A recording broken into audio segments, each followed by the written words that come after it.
Saya ini memang betul-betul dari keluarga uneducated family gitu ya, bukan dari keluarga priayi, tapi memang keluarga biasa. Tapi saya bangga dengan bapak dan ibu saya. Pokoknya kue sekolah umum neng kudu mondok. Generasi muda NU ke depan saya pikir harus mampu beradaptasi dengan perubahan zaman ya.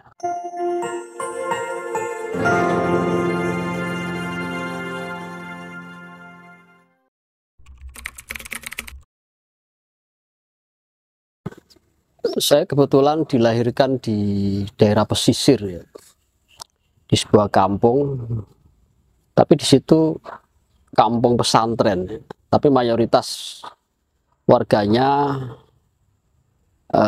memiliki mata pencarian sebagai nelayan.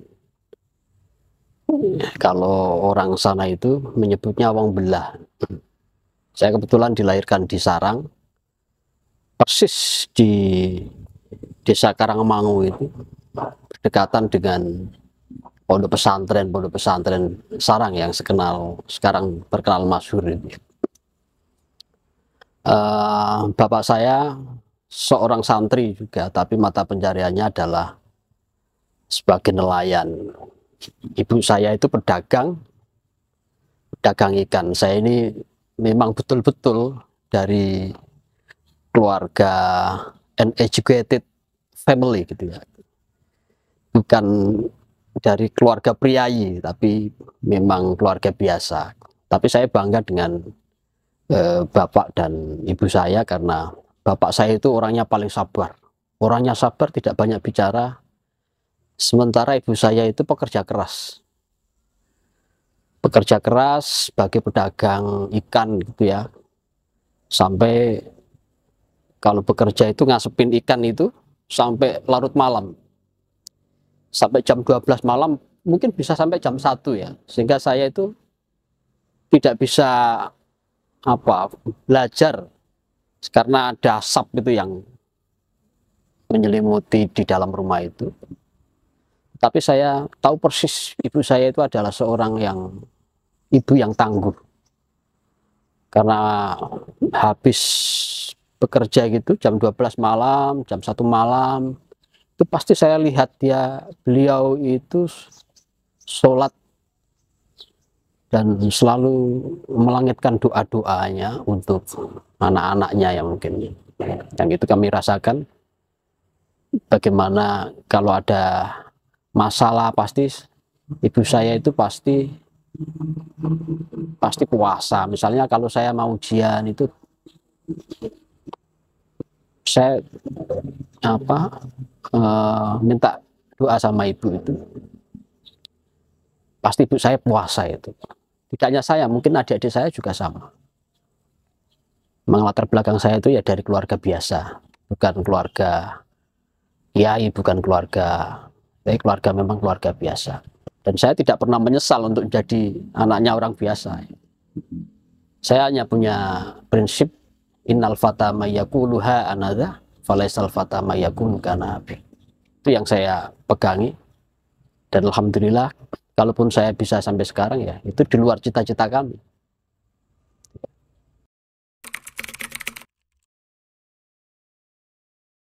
Saya dulu hanya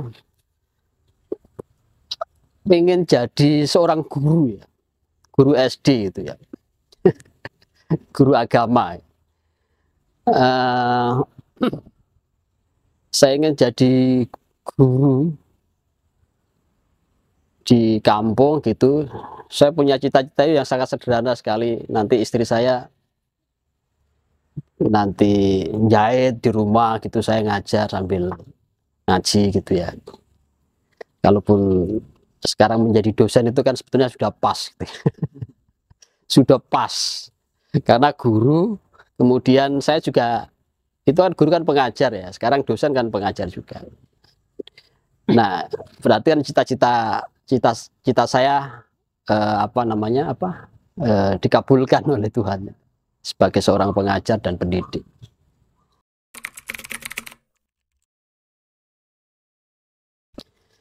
Saya itu hidupnya memang dari pesantren ke pesantren ya. Karena begini, bapak saya itu kalau dulu itu ada istilahnya di kampung saya itu ada sekolah Arab, ada sekolah Jawa. Sekolah Arab itu sekolah umum, sekolah Jawa itu sekolah umum itu ya. SD, SMP, SMA gitu ya. Nah, sekolah Arab itu ya sekolah madrasah gitu ya, pondok pesantren. Nah, bapak saya itu sering bilang gini, ojo sekolah Jawa, cung. Neng sekolah Arab wae. Nah, saya maksud bapak saya itu saya disuruh mondok pesantren. Nah, ketika lulus SD, saya langsung di pesantren itu, meskipun pesantrennya itu di sarang gitu ya. Tapi sekolahan saya di SMP negeri. Tapi setiap habis sekolah gitu, pulang ke rumah, ganti baju, sarungan, kemudian ke pesantren lagi, ya kita ngaji dengan santri-santri yang lain. Jadi ngaji, iya masih ngaji apa itu jurumiyah ya. Apa kang aran i'rab, ingkang asma i'rab inggih menika owahipun akhiripun kalimah sebab beda-bedanipun amil ingkang manjing dateng kalimah kala wau. Itu saya masih hafal betul. Ya, memang sejak kecil memang sudah di pesantren. Lalu lulus SMP saya juga ke pesantren lagi. Wong bapak saya itu nggak boleh. Pokoknya kowe sekolah umum neng kudu mondok. Akhirnya saya tetap sekolah umum di SMA Ma'arif, SMA Mu'alimin Tuban itu sambil mondok di Asomadia. Asomadia Kamagung Tuban itu ya. Itu saya tetap mondok. Nah, saya punya kesan di situ ya. Punya kesan yang paling unik karena hobi saya itu hobi nonton film ya. Hobi saya itu nonton film. Nah, film yang saya suka pada waktu itu film India. Jadi saya ini golongan orang-orang sufi lah. Suka film India. Suka film India. Nah, kalau habis isya gitu, habis ngaji, saya pasti nonton film. Nanti jam 9 pulang karena biasanya film India itu kan lama ya. Sampai durasinya sampai 3 jam gitu ya. Pulang ke pondok jam 10. Nah, jam 10 itu saya pasti belajar. Saya pastikan pasti belajar. Nah, belajar saya sampai larut malam. Sampai jam 1, sampai jam 2, itu pasti sampai belajar. Nah, kiai saya itu namanya Kiai Ahmad Syarif ya. Beliau adalah orang yang penyabar sekali. Nah, suatu ketika tahu kalau santri-santrinya pada tidur, saya yang belajar sendirian. Makanya kalau di sekolahan itu pasti saya ngantuk itu karena malamnya belajar, bukan malamnya begadang tapi belajar. Nah, suatu ketika Kiai Syarif itu kalau malam itu bangun dan sholat tahajud di musola itu, dan pasti tahu saya sedang belajar sendirian. Nah, suatu waktu saya dipanggil sama Kiai Syarif itu, "Cung rene, Cung, tak kandani. Aku pijetono ning gone sedilok, Cung." Saya mijeti itu sambil tak ijazahi gelem, Cung. Nggih purun Kiai. Saya diijazahi itu awakmu nek arep mau sinau maca surat Al-Insyirah ya. Alam Nasrah gitu ya. Alam Nasrah sampai 7 kali. Engko insyaallah sing mau sinau ini iso mlebu. Nah, saya itu amalkan sampai sekarang itu. Sampai sekarang saya amalkan selalu sholat Alam Nasrah itu, bacaan Alam Nasrah. Sampai ada misalnya saya kena musibah, pasti saya mengamalkan itu. Kiai saya itu orangnya penyabar, orangnya ikhlas, tidak gampang marah, itu Mbah Syarif. Jadi saya memang dari pesantren ke pesantren. Nah, setelah di Tuban itu saya di pondok pesantren Ngawi Paron. Ngawi Paron cuman nggak kerasan gitu karena cuman beberapa bulan gitu ya. Hanya sekitar 6 bulan kalau nggak salah di pondok Darun Najah Paron Ngawi. Setelah itu saya kembali ke Sarang, daftar di MGS Sarang, sambil mondok juga sebagai anak kampung, mondok juga di MGS Sarang. Itu pun juga nggak lulus sampai Sanawi gitu ya, sampai Sanawi. Setelah dari MGS Sarang baru saya ke Pondok Modern Gontor. Jadi memang dari pesantren ke pesantren, jadi pengalaman mulai dari pesantren yang Salafiyah sampai pondok pesantren modern gitu, Gontor itu ya. Nah, yang menarik di kesan saya di pesantren Sarang itu ya, saya dulu masuk sekolah MGS itu kan setelah lulus SMA ya. Jadi maknani kitab itu biasanya agak gagap, gugup gitu ya, gradul-gradul. Nah, suatu ketika saya diajar oleh ustadz saya itu, Yai Haidor namanya. Nah, biasanya Pak Haidor itu ini sudah almarhum, mudah-mudahan dosanya diampuni oleh Allah. Biasanya kalau Pak Kiai Haidor itu membacakan maknani gitu Jawa itu ya, itu ada yang menarik. Saya jadi siswa baru, masih gagap untuk maknaninya. Nah, yang saya masih ingat, beliau begini, baca kitab, kalau nggak salah itu Fathul Qorib atau apa itu. Waladina lan, nah biasanya kiai itu kan ada jedanya gitu ya, tidak langsung memaknai langsung. Jadi ada jedanya waladina lan, nah saya pemahaman ya kurunguku itu itu kan BAB itu. BAB lah bagi orang yang tidak tahu maknani ya, itu kan langsung, karena mohon maaf kami di Sarang itu kan bahasanya kasar gitu ya. Terus tak maknani waladina lan ngising. Nah, suatu ketika saya disuruh maju untuk membaca kitab itu. Saya baca apa adanya, waladina lan ngising. Sehingga Pak Haidar itu marah-marah sekali. Marah-marah sing dicetos di apa baleni waladina lan apa baleni. Dan teman-teman saya itu pada ketawa. Memang di Sarang itu paling banyak kenangannya ya. Saya juga punya teman itu di pesantren itu namanya Yunus dari Pasuruan itu. Itu kan kalau di sekolahan di MGS itu ada itu pelajaran iklal itu ya, al-iklal. Uskinat kulibat itu ya, uskinatil waw, kulibatil waw, dan seterusnya itu dia bilang begini, iki sekolah kok uskinat kulibat mbok nyanyi po orek. Saking pada waktu itu kosong itu, sehingga nyanyi maju lingkaran kecil, lingkaran besar, dan jadi bahan ketawaan. Dan di Sarang ini, di MGS ini, saya termasuk golongan anak-anak santri yang bandel, karena memang anak-anak kampung itu biasanya kan bandel gitu. Sekolah itu setengah sangking. Itu kalau bahasa anak-anak Sarang itu, MGS Sarang itu mborot gitu ya. Mborot itu separuh sekolah, separuh nggak sekolah gitu ya.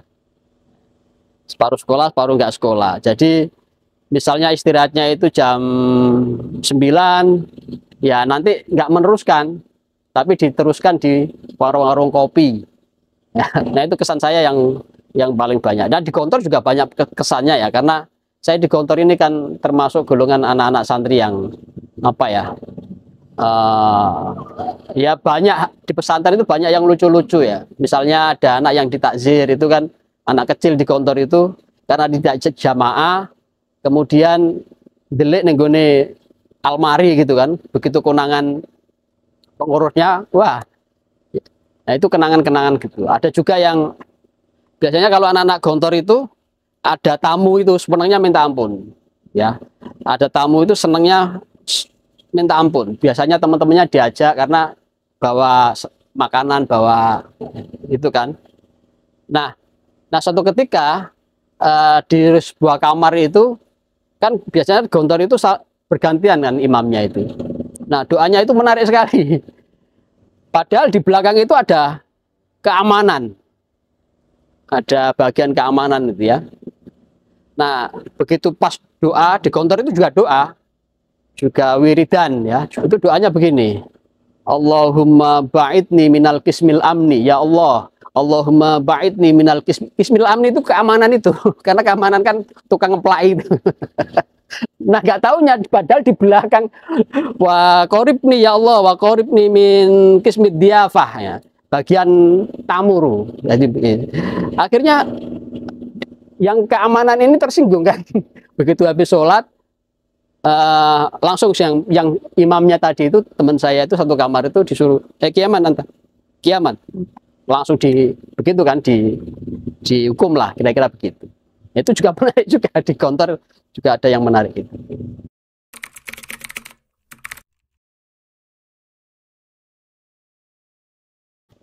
Kalau di pesantren nggak sulit ya. Menurut saya itu masa-masa sulit itu pas kuliah.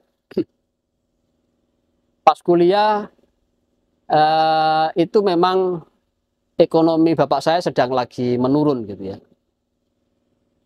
Jadi sementara adik-adik saya kuliah, kemudian adik yang ketiga saya juga kuliah, sehingga kami betul-betul mengalami masa-masa sulit. Saya tidak dikirimi itu mulai semester 4 gitu ya. Semester 4 nggak ada kiriman orang tua itu ya.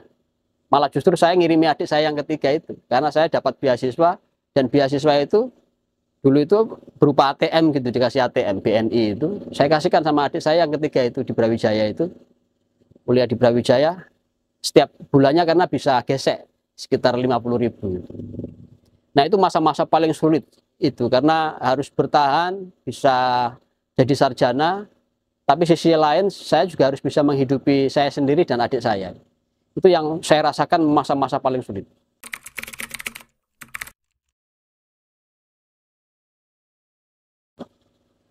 Ya, saya kenal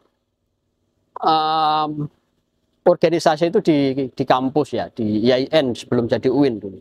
Saya di Fakultas Dakwah, kebetulan saya aktivis di organisasi internal maupun organisasi eksternal. Saya aktif di PMII, mulai rayon, kemudian komisariat, cabang, sampai tingkat Korcap di Jawa Tengah itu. Di kampus pada waktu itu saya juga aktif di lembaga internal, ya, lembaga intra. Saya sebagai ketua senat mahasiswa fakultas, saya ketua himpunan mahasiswa jurusan, saya pernah. Jadi setelah itu memang kami tidak mandek jegrek ya, tapi meskipun berbisnis, tetap juga aktif di beberapa organisasi, di Ansor dan di NU. Nah, kebetulan saya di NU itu kan sudah 2 periode. Masa kepemimpinan Pak Abu Hafsin dulu saya wakil bendara. Kemudian masa kepemimpinan Pak Kiai Muzamil saya wakil sekretaris. Jadi ya kita ini aktif di organisasi itu sudah mulai semester awal jadi mahasiswa itu sampai sekarang. Ini berapa tahun itu kan nggak dihitung. Saya tahun kuliah itu masuk tahun 95, sekarang tahun 2023. Jadi nah di kampus itulah saya mengerti proses ideologisasi ya, dikenalkan dengan PMII, bagaimana visi misi PMII, sehingga nyaris kami hidupnya diluangkan waktunya lebih banyak di organisasi. Jadi ya demonstran lah, demonstran. Zaman mahasiswa memang demonstran, karena memang momentum saya itu momentum lengsernya Pak Soeharto Orde Baru kan, tahun 98 itu saya sudah jadi ketua senat mahasiswa, sehingga kami betul-betul memiliki momentum yang kalau bahasa teman-teman gerakan itu disebut dengan momentum common enemy ya. Ada musuh bersama yang harus dilawan, yaitu Orde Baru pada waktu itu. Sehingga kami cukup intens melakukan aksi-aksi turun jalan itu. Bahkan mungkin kuliahnya juga agak jarang gitu ya. Yang banyak turun jalannya itu. Nah, jadi satu sisi itu yang memang punya pengalaman di organisasi. Jadi sejak mahasiswa kami memang sudah aktif di organisasi dan sampai sekarang.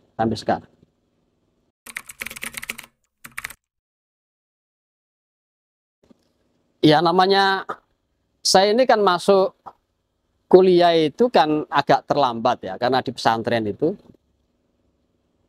saya lulusnya juga agak terlambat juga, sampai 14 semester kan. Jadi insan kamil, mahasiswa sempurna, mahasiswa abadi, mahasiswa yang mampu menyelesaikan 14 semester. Jadi pas sesuai dengan aturan main kan, 14 semester kalau nggak lulus ya DO. Tapi alhamdulillah saya lulus gitu. Karena ya sebagai aktivis biasa lah. Banyak teman-teman barengan saya juga banyak yang lulus 14 semester itu. Nah, setelah itu saya nikah. Bayangkan setelah nikah saya nikah itu kan nekat saja kan, karena usianya sudah 30 tahun pada waktu itu. Saya usia 30 tahun. Istri saya 26 tahun. Jadi nekat saja, tidak punya pekerjaan. Jadi iki ya opo iki mangane iki. Nah, pada waktu itu menikah 5 bulan berjalan, istri saya hamil kan, anak pertama saya itu. Saya juga belum punya pekerjaan, tapi aktif di ansor gitu ya. Kalau ditanya ya pekerjaannya apa? Pekerjaannya ansor. Ansor itu apa pekerjaan? Dulu gitu, kalau ngastot teng pundi, ngastot nek ditakoni wong tua gitu, mertua. Ngastot teng ansor. Agak jelas pekerjaannya apa. Kalau sekarang sudah enak. Bisa dijelaskan pekerjaannya apa. Oh, dosen ya, jelas gitu ya. Kalau dulu kan nggak jelas. Nah, karena pekerjaannya nggak jelas, otomatis pendapatannya kan nggak jelas. Nggak jelas dari mana. Nah, suatu ketika saya punya anak kecil itu, tapi saya dulu punya cita-cita, saya ingin melanjutkan S2 gitu ya.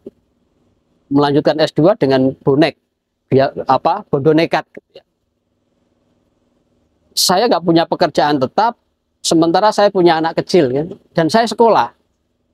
Bukan beasiswa S2 saya itu, tapi sekolah dengan biaya sendiri di IAIN. Dulu studi Islam. Nah, karena mikir ke susune anak, mikir ke bayar SPP S2, itu kan apa ya, pekerjaan yang menurut saya tidak mudah gitu ya. Sehingga sampai semester 3 saya lepas S2 itu. Ya udahlah. Iki nek diterus-terus ke anakku ora iso ngombe susu iki. Nah, akhirnya saya bekerja. Kecil-kecilan saya bisnis gitu. Kecil-kecilan saya bisnis dan kemudian jadi konsultan. Ya, ya ada rezeki, kemudian tahun 2008 ya. Saya daftar S2 lagi. Tapi tidak di IAIN, tapi daftar S2 di politik, di Magister Ilmu Politik Universitas Diponegoro. Nah, sampai kemudian karena ada rezeki ya, nggak jadi masalah, bayar SPP itu enteng-enteng saja, meskipun SPP-nya mahal kan. Sampai S3-nya mahal, S3 saya kan juga tidak beasiswa, biaya sendiri, karena saya ingin cepat meraih gelar doktor, sehingga saya harus biaya sendiri. Kalau nunggu beasiswa kan kelamaan kan, nunggu waktu. Nah, sehingga saya yang S3 ini yang saya paling termasuk kuliah yang paling cepat dibanding S1. S1 14 semester 7 tahun. S2 itu 4 tahun. Saya S3 4 tahun juga. Dan alhamdulillah, karena saya serius gitu ya. Saya serius. Saya hampir 2,5 tahun itu nulis disertasi. Akhirnya selesai juga. Dan sampai sekarang bisa kuliah S3 dan meraih gelar doktoral gitu.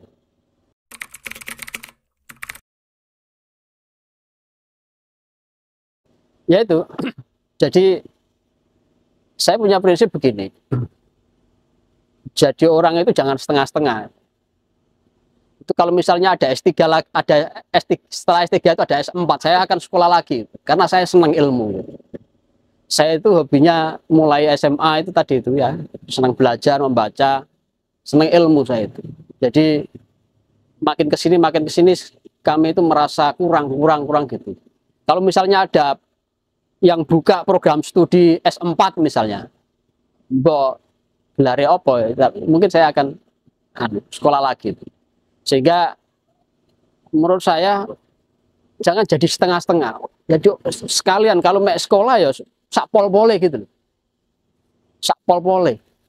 Nek pinter-pinter sekalian ojo mertanggung, kira-kira gitu.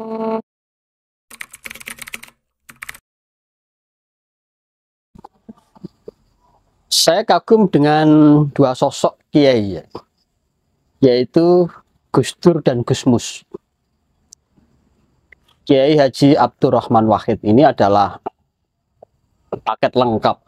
Beliau adalah sosok cendekiawan Muslim, juga sosok seorang ulama. Saya sebut Gus Dur ini adalah pemimpin transformatif, gitu ya. Karena beliau selain pandai juga punya kemampuan leadership yang bagus. Saya banyak buku-buku tentang Gus Dur ini yang sudah saya baca. Dulu awal-awal saya masuk di IAIN itu memang Gus Dur menjadi sosok yang sangat saya kagumi, karena pada waktu itu Gus Dur salah satu tokoh representatif dari gerakan mahasiswa pada waktu itu, karena berani melawan rezim Orde Baru pada waktu itu. Selain beliau memang sebagai ketua umum PBNU yang memiliki basis massa yang banyak. Nah, yang kedua itu adalah Gus Mus. Gus Mus itu adalah sosok yang sederhana, sosok yang bijaksana gitu ya. Jadi Gus Mus itu dengan dunia itu sudah selesai lah ya, kira-kira begitu. Pada waktu muktamar di Jombang itu kan beliau ditawarin sebagai Rois Am PBNU. Kalaupun dia bersedia, beliau bersedia, itu pasti beliau jadi Rois Amnya. Tapi kan ternyata beliau memilih mundur gitu. Ya, karena memang Gus Mus ini adalah sosok yang sangat sederhana, tidak neko-neko. Saya lihat di Rembang itu rumahnya juga biasa-biasa saja, tidak terkesan mewah gitu ya. Karena itu sulit rasanya bagi saya ini yang agak kemaki ini. Niru Gus Mus itu juga sulit.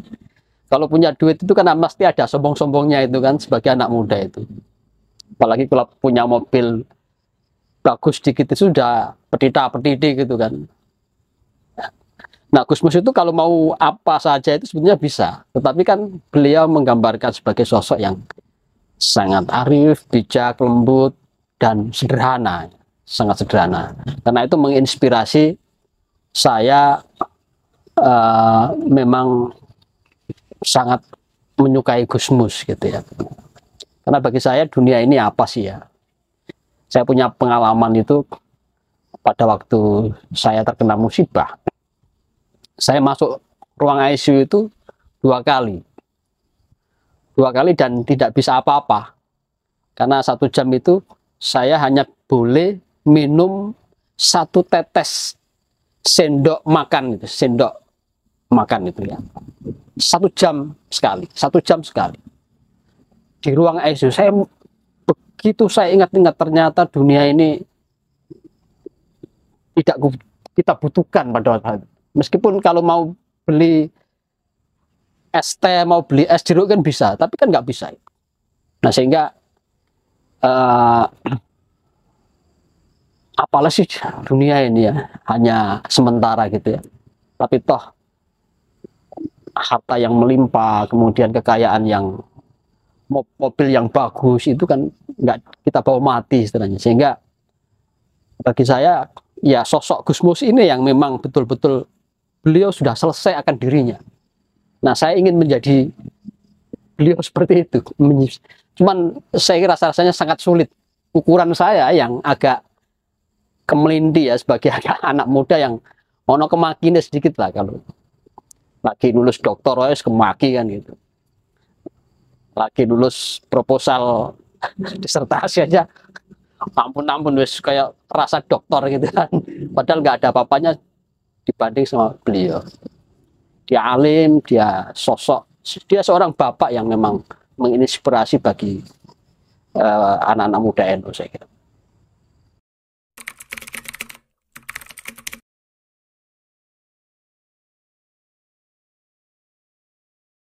Generasi muda NU ke depan saya pikir harus mampu beradaptasi dengan perubahan zaman ya.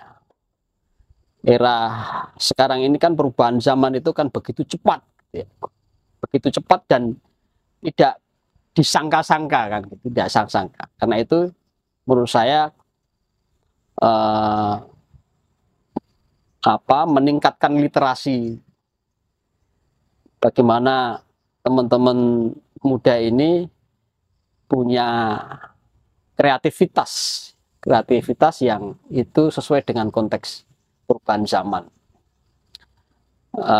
Jangan bosan-bosan menjadi orang baik, jangan mertanggung bahasa saya.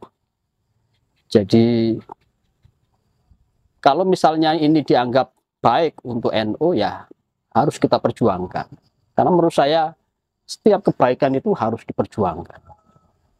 Karena itu sekuat tenaga, mumpung masih muda, mumpung masih banyak waktu, kerja keraslah. Saya kira jangan terlalu enak berada di zona yang nyaman ya. Memang harus betul-betul sungguh-sungguh, harus berdarah-darah agar NU ini kan di tangan muda ke depan ini. Generasi-generasi yang seperti sekarang itu pasti meninggalkan. Nah, yang gantinya itu kan anak-anak muda yang diharapkan. Maka jangan bosan-bosan menjadi orang baik. Pesan saya itu saja.